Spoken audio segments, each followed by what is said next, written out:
April 21st, 2014. Tomorrow on Earth Day, the 22nd, there's going to be a webcast, and I'm going to link to it.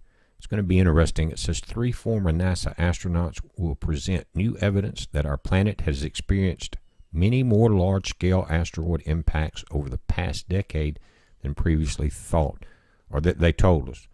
3 to 10 times more, in fact. A new visualization of data from a nuclear weapons warning network to be unveiled by B612 Foundation CEO Ed Lu during the evening event at Seattle's Museum of Flight shows that the only thing preventing a catastrophe from a city-killer-size asteroid is blind luck and our Father's hand. Since 2001, 26 atomic bomb-scale explosions have occurred in remote locations around the world, far from populated areas, made evident by a nuclear weapons test warning network.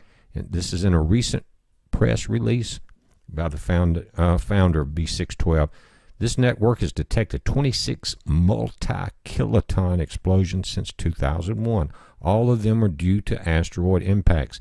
It shows that asteroid impacts are not rare, but actually 3 to 10 times more common than we previously thought.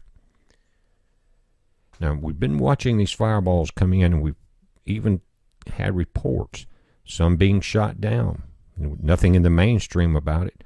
But if we've had 26 through 2001, have they just stopped now?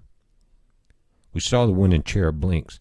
But guys, this report is going to be very interesting. I can't wait to see that data chart of when these asteroids hit and then compare them to our earthquake charts, especially ones like the one that hit off Japan, caused the Fukushima disaster.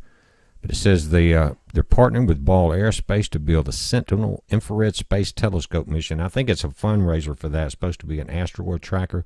It says once positioned in solar orbit closer to the sun from Earth, Sentinel will look outwards in infrared to detect hundreds of thousands of as-yet unknown near-Earth objects over 140 meters in size.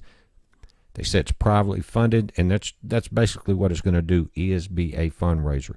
Guys, just a quick look at the sun also today. Nothing big Earth-facing, although we do get side-glancing blows from these CMEs, and there's been 2 very large ones to the right side of the sun. Again, they're not directly Earth-facing, but we see the CMEs as they move out in a 180-degree pattern. Quite a bit of debris being thrown out at this time. But I'm going to link to that report. Again, as soon as we get it, we can overlay it with a chart of the earthquakes on the same date. And there may be a lot of eye-opening evidence at that point. We'll just have to see, guys. Be safe. Heads up.